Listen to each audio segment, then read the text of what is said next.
Bakal calon Presiden Ganjar Pranowo sowan ke kediaman Kiai Haji Said Akil Siroj, Cipedak, Jagakarsa, Jakarta Selatan, Kamis, 5 Oktober 2023, malam. Ganjar tiba bersama istri Siti Atikoh di Pondok Pesantren Luhur Al-Sakafah pukul 19.40 waktu Indonesia Barat. Ratusan santri berjajar di halaman pesantren. Setelah disambut Said Akil dan keluarga dalam, Ganjar dan istri diajak sholat Isya berjamaah.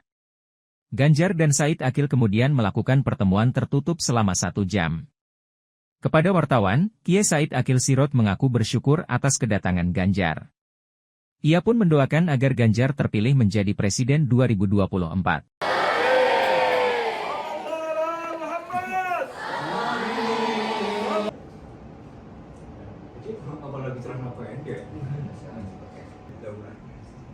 Alhamdulillah, malam hari ini pesantren Al-Sakafah kedatangan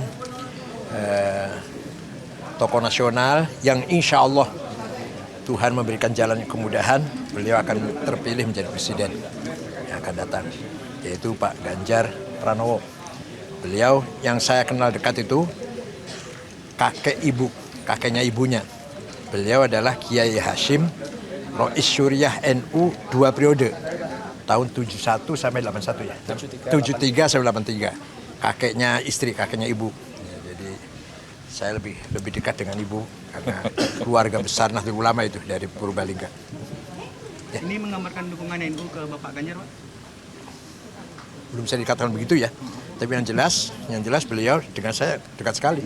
Sejak dulu sejak masih gubernur, masih DPR malah. Masih DPR udah dekat sekali dengan saya.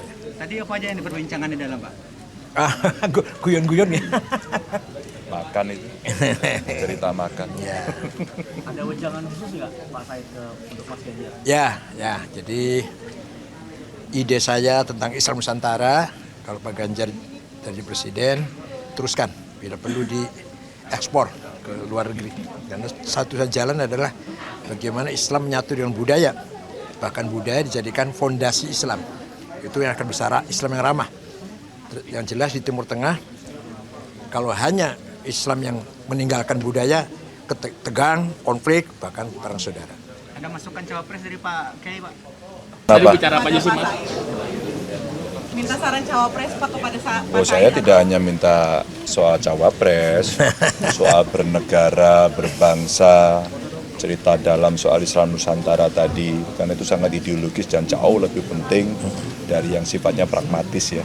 Dan beliau menceritakanlah dari sejarah Islam di Indonesia beserta tokoh-tokohnya, maka kita mesti kekeh untuk mempertahankan itu. Kalau bahasa lain itu kita punya kepribadian dalam kebudayaan, jadi itu nggak boleh hilang dan nilai-nilai agamanya beliau ceritakan tadi ya. Beginilah harusnya yang ada di Indonesia itu jauh lebih penting. Kalau soal calonnya bentar lagi sabar. Mas Ganjar. Kenapa? Mas Ganjar. Kalau nama kan ada, sudah ada di media semua. Kemarin kan udah ada nama, berarti udah ada tanggal untuk deklarasinya juga dong ya, Mas? Ya bentar lagi. Kita cari hari baik. Ya. Pak Yusuf kalah KTPN ada kaitannya dengan rangkaian ini nggak Pak? Kenapa? Pak Yusuf kalah KTPN ada rangkaian dengan Ya kalau kita bisa bertemu dengan semua tokoh, bisa berkomunikasi lancar, kan pesta demokrasinya menjadi menyenangkan, tidak menegangkan. Gitu. Mas Ganjar sedikit ke TPN, Pak Ganjar. Kenapa? Apakah Pak Yusuf akan masuk ke dalam TPN? Kalau beliau berkenan sih saya senang, tapi rasanya beliau sangat senior ya, pasti kita butuhkan sebagai saran-sarannya lah lebih banyak. Mas Ganjar sedikit untuk menghadapi tahun politik ini untuk menjaga kerukunan umat beragama dan toleransi menurut Mas Ganjar seperti apa? Tadi itu loh, seperti beliau itu yang Muslim menggunakan Islam Nusantaranya, basis kebudayaannya, saling menghormati, nilai kemanusiaan, menghargai. Kalau itu terjadi maka kita nyaman. Ya. Dan itu Islam yang benar. Itu Islam yang benar seperti itu. Jadi tidak membawa identitas tadi itu. Sambil jalan bisa. Ya.